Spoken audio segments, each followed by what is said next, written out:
Join me as I take on the challenge of restoring this classic 1970s BMW 2002 and bringing it back to its former glory. Did you know this car helped define the compact sports sedan era? Let's dive into this exciting journey. Before we begin, let's take a closer look at the challenges we face. This BMW has seen better days. Rust spots, mechanical problems, and an outdated interior. The first step is to strip the car down to its bare bones. This allows us to uncover hidden issues and prepare for a complete rebuild. Next, we focus on restoring the body.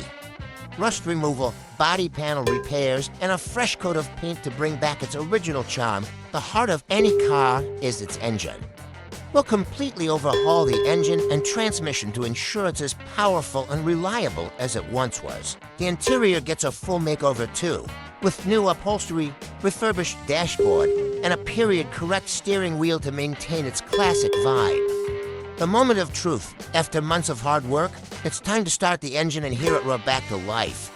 And there you have it, a stunning transformation of the BMW 2002. For joining me on this restoration journey. Don't forget to check out my other videos and leave your thoughts in the comments.